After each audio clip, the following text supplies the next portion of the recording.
All right, let's step back in time. We're diving into this explainer to look at one of the most, if not the most, debated figures in Ottoman history, Sultan Abdulhamid II.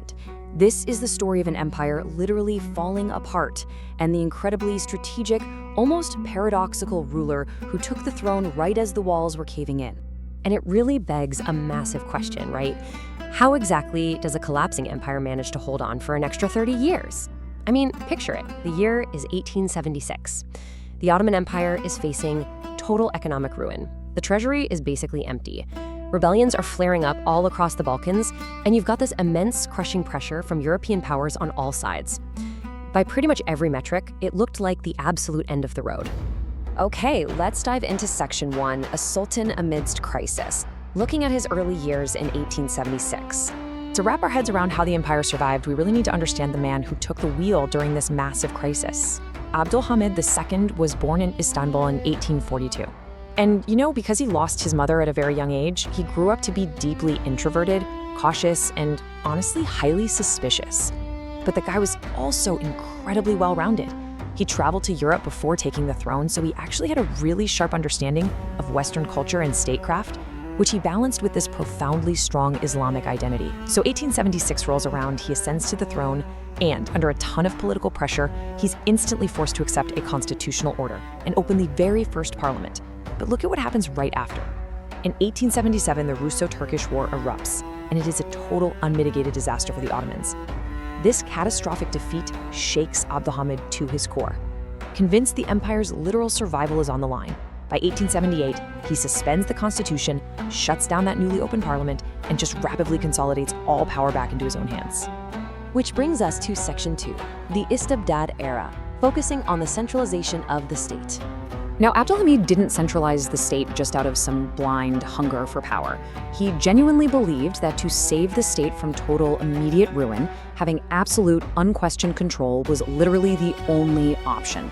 But the realities of this autocratic rule, this era known as the Istibdat, were incredibly harsh on the everyday population.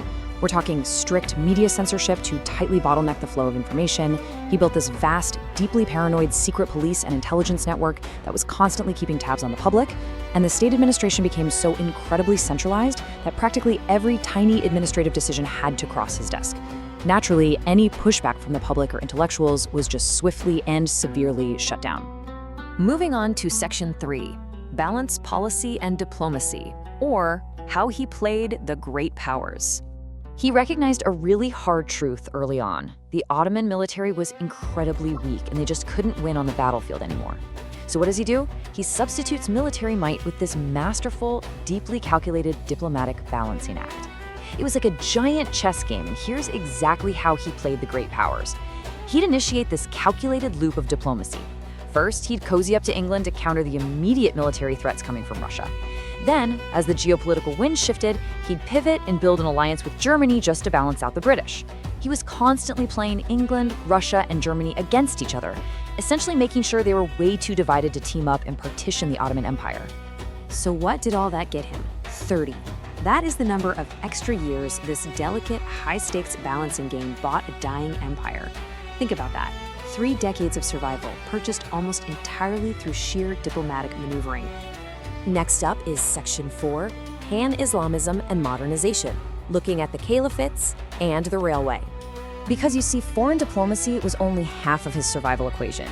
To fortify the empire from the inside out, he used this fascinating dual-pronged strategy, aggressively pushing Pan-Islamism while at the exact same time driving rapid technological modernization. Let's tackle Pan-Islamism first. As the Ottoman Sultan, Abdulhamid was also the caliph, meaning he was the symbolic religious leader of the entire Islamic world. And he leaned heavily into this title to unite Muslims globally, trying to create a unified front against all that European pressure.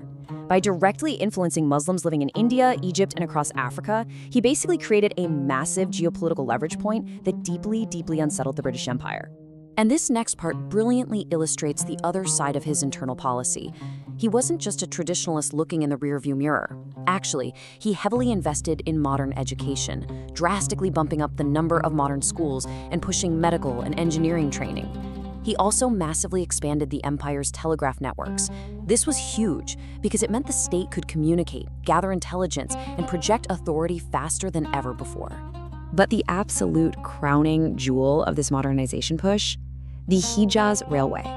This was a massive, ambitious transportation project designed to connect the capital, Istanbul, all the way down to Medina. And it was just a stroke of logistical genius. It perfectly blended his two main goals.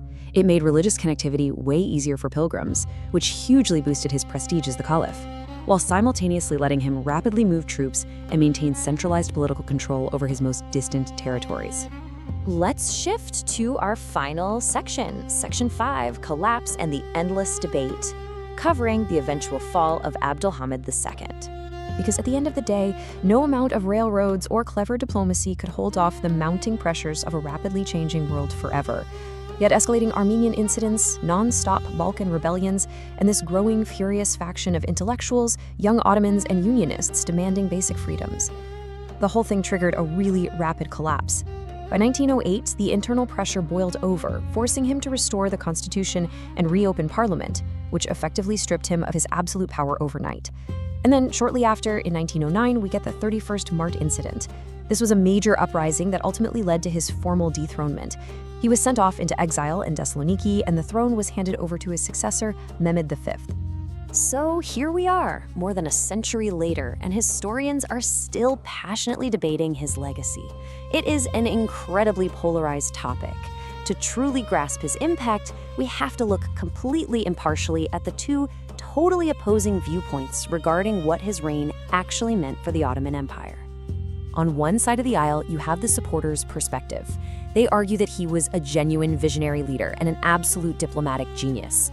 They point straight to his immense patience, his sharp strategic intelligence, and his incredible survival tactics in a world that was entirely hostile to the Ottomans. To his supporters, he achieved the absolute impossible, keeping the state alive and buying a dying empire 30 vital, much-needed years of time. But then, on the exact opposite side, we have the critics' perspective. And they argue that the cost of that survival was simply way too high. They point directly to his extreme paranoia and the totally suffocating censorship of the Istibdat period.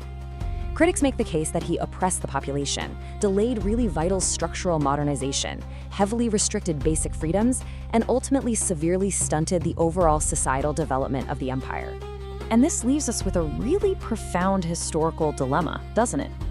It forces us to look at the very core of what leadership means during a total crisis. When you are staring down the absolute destruction of an empire, can a leader truly save a state by stifling its society? Or does survival ultimately justify the cost? Something to think about.